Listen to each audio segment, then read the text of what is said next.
everyone, and welcome back for another deep dive with us. Today, we're going to be looking at memory and specifically how trauma can kind of impact what we remember. And even more interesting, what we forget. So to guide us today, we've got two sources. The first is a Spanish blog post called La Memoria y el Abuso Narcisista, which translates to Memory and Narcissistic Abuse. It was published today, February 14th, by The Critical Thinker in Puebla, Mexico. And then our second source is this article from an organization that supports survivors of abuse. And it's looking more broadly at how trauma affects memory. Both sources actually touch on something pretty wild, the idea that our brains can blog out painful memories to protect us. It's like a mental self-defense mechanism. And that's exactly what we'll be exploring today. Yeah, it really is fascinating. Both these sources are highlighting that memory may not always be this completely accurate recording of the past. Like trauma can reshape our memories in ways that we might not even realize is happening. Yeah, exactly. And like the Spanish blog post really gets into how manipulative tactics, especially the ones used by people with narcissistic or antisocial personality disorders, can directly affect what someone remembers. But the post even argues that these manipulative tactics, they're not only used by people with diagnosed personality disorders, like anyone can use them. Right, and that's a really important point, because then it makes you think about how many people might be affected by this. And the post then goes on to talk about how kids are particularly vulnerable to these tactics. If you think about it, kids are still learning how the world works. So experiencing manipulation or abuse when they're young could seriously mess with their memory and also their mental well-being as we get older. For sure. I really liked how the blog used that analogy of comparing the effects of trauma on the brain to a fragmented hard drive. I thought that was just such a powerful way to visualize what's actually going on. Yeah, it is a good one, isn't it? It really gets across this idea that trauma can really mess with how we store and access our memories. Definitely. And so then we have our second source, the article from the support organization. It introduces this term trauma-based memory loss, which is also known as dissociative amnesia. And basically, this is when the brain suppresses these super painful memories to help you cope. Yeah, and what's interesting here is that the article points out that this kind of memory loss can show up in different ways, like it can be temporary, which lets someone kind of function until they're ready to deal with the trauma. But in more extreme cases, especially with severe psychological trauma, it can cause these permanent gaps in their memory. Which is where things get even more complicated, right? The article breaks down memory issues into three main categories: dissociative amnesia, trauma-based memory loss, and then traumatic brain injury, or TBI. So I'm curious, what are the differences between these, and how are they related? Okay, so let's start with dissociative amnesia. It's often linked to experiences in abusive relationships, where your mind basically disconnects from a traumatic event to try to avoid feeling completely overwhelmed. Like essentially your brain is saying, nope, too much, let's block this out, or it might distort parts of the experience. And this can cause all sorts of memory issues, from forgetting specific events to forgetting details about their whole life. So trauma-based memory loss is kind of like the umbrella term then, and dissociative amnesia is just one way it can show up. Yeah, you could think of it that way. So dissociative amnesia is specifically about memory loss caused by dissociation, whereas trauma-based memory loss covers a broader range of memory problems that can happen from any type of trauma. So that could be psychological or physical trauma, like being in a car accident or a natural disaster. And then you have TBI, or traumatic brain injury, which obviously involves actual damage to the brain. So this injury can also cause memory loss, but here it's caused by a physical change in the brain structure and how it works, rather than it being a psychological defense mechanism. But what makes it tricky is that these categories can overlap, especially when you're talking about abuse or violence. Right. It's not always so clear-cut, but let's go back to dissociative amnesia for a sec. Can you explain how it works a bit more, like what's happening in the brain when someone's experiencing this kind of memory loss? Sure. So imagine you're going through something traumatic. Your brain, in an attempt to protect itself from freaking out, might start dissociating. So dissociation is basically when you disconnect from what's happening right now. It can look different for different people. Some people feel emotionally numb, or it might feel like you're watching something happen to someone else. And so when your brain dissociates during a traumatic experience, it can mess up how memories are made and stored. And that can lead to gaps in your memory, where you might not remember parts of the event or even the whole thing. It's like your brain is saying, this is too much to deal with right now, let's just put this away for later. But the problem is, those memories don't always stay hidden. They can pop up again in weird ways. And that can be really distressing and confusing. So how does that dissociation connect to those different types of amnesia that were in the article? Like localized amnesia, selective amnesia, and all those. You can think of those as different ways that dissociative amnesia can show up. Okay, cool. So let's go through them, starting with localized amnesia. What's that all about? I just forgot. I am not certain of the things I know. There is a space, a black lagoon, where memories have drowned, have gone. They are gone. There is a hole. I just don't know. Don't wanna know.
Okay, cool. So let's go through them, starting with localized amnesia. What's that all about? So localized amnesia is basically when you forget everything that happened during a certain period of time.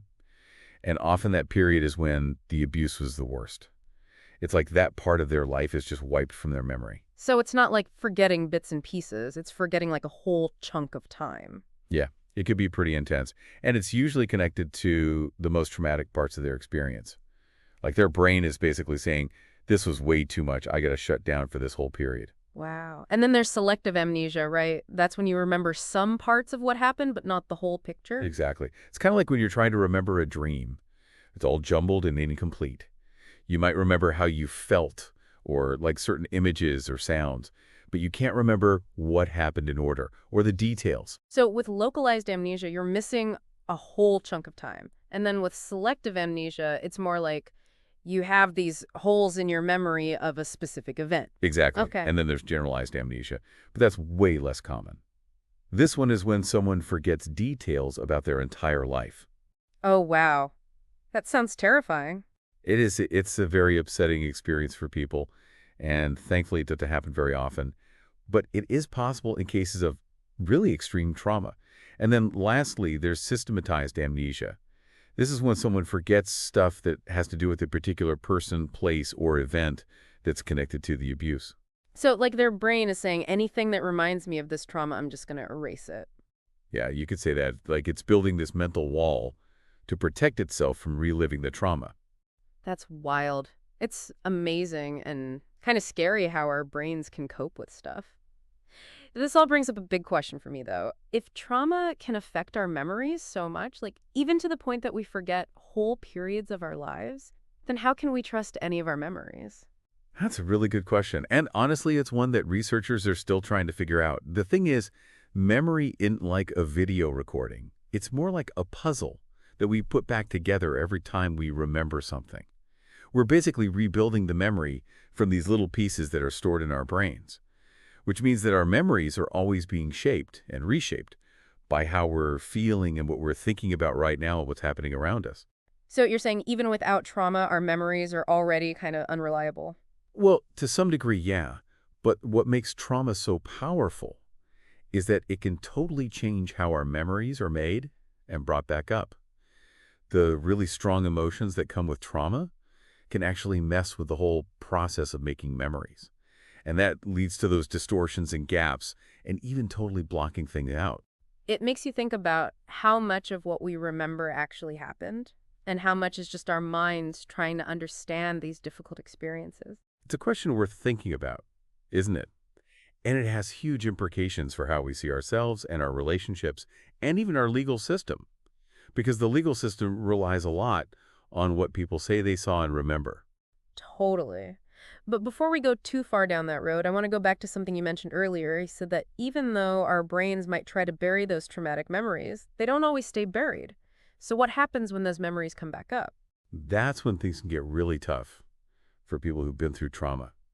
Those hidden memories can come back in different ways. Sometimes something random will trigger them, like a certain smell or song, or even just being in a certain place. And suddenly all these memories and emotions from the trauma come flooding back. These flashbacks can be super intense and overwhelming, like the person is reliving the trauma all over again. That sounds awful. How do people deal with those flashbacks? There are some things people can do to cope, and there are therapies that can help. One thing is to help them learn grounding techniques, which are ways to help them stay present and focus on their surroundings, especially when those overwhelming memories or emotions come up. Therapy can also help people work through the trauma in a safe space where they feel supported, so they can slowly start to piece those memories back together and make sense of what happened. So it's not just about remembering, it's more about understanding those memories and how they fit into your life story. Exactly. It's about making peace with the past and accepting the pain and finding ways to move forward without letting those experiences control you. This actually reminds me of something from the article. They mentioned that some memory loss can be temporary, which gives people time to cope until they're ready to process the trauma. So what does that process look like? Well, everyone's different, so there's no one way to heal from trauma and get those memories back. Sometimes the memories come back on their own as the person starts to feel safer and more able to handle them. But other times therapy can really help to bring those memories back. Therapists who specialize in trauma often use specific techniques, like EMDR, which stands for eye movement desensitization and reprocessing, or somatic experiencing. These help people access and process those traumatic memories in a way that feels safe and manageable. And the goal isn't always to remember every single detail of the trauma. It's more about helping the person understand how those experiences have affected them, and to teach them healthy ways to cope with the emotional and psychological impact. It sounds like a really delicate and complicated process. It is, and it's important to remember that there's no right or wrong way to heal. Everyone's journey is different. But experts all agree that getting professional help is super important. Trauma is not something you have to go through alone. So what should someone do if they think they might be dealing with memory loss because of trauma? Are there any signs they should look out for? Well, you have to remember that memory problems are pretty common. Not everyone who has trouble remembering things has been through a trauma. But if you're noticing big gaps in your memory, especially around specific times or events, and if you're also having other symptoms like flashbacks or nightmares or anxiety or having trouble concentrating, it's a good idea to talk to a mental health professional. They can help you figure out what's going on and if you need more help. So it's not just about forgetting things, it's about what's going on in your life and how those memory problems are affecting you. Exactly. If you're worried about it, don't wait to get help. We've covered a lot today. We talked about the different types of memory loss from trauma and how tricky it can be to remember things accurately and how important it is to get professional help. What I'm really getting from all of this is that trauma can leave these deep scars on our minds, and those scars can show up in unexpected ways, including how we remember or don't remember our past. But even though all of this is pretty heavy, I'm also amazed by how strong the human spirit is. Like the fact that our brains can build these incredible defenses to protect us, and that there are ways to heal and get back those lost pieces of ourselves. It's really pretty remarkable. I totally agree. It really shows how amazing the human mind is, that it can adapt and heal even after going through something so terrible. But like you said, it's important to remember that healing from trauma takes time. And you need to be kind to yourself, patient, and get support. If anything we've talked about today has made you think about your own experiences or someone you know, please reach out for help. You're not alone. There are people who care and want to help you heal. Absolutely. And we'll put some resources in the show notes for anyone who needs them. That's a good idea. I think it's time to wrap up this part of our deep dive. Yeah, we've talked about a lot. But we're not quite done yet. In part 3, we'll be looking at how these complex issues around trauma and memory loss actually play out in real life. We'll get into the ethics and the legal stuff and the whole debate about whether we can trust memories in cases of abuse and trauma. So stick with us because it's going to get even more interesting. There's a hole. My memory is gone, just don't know the pieces are all lost. I wish I knew where all this comes from. Mama, no. If that was me or not, mama, no. If that was me or not, not, not, not, not.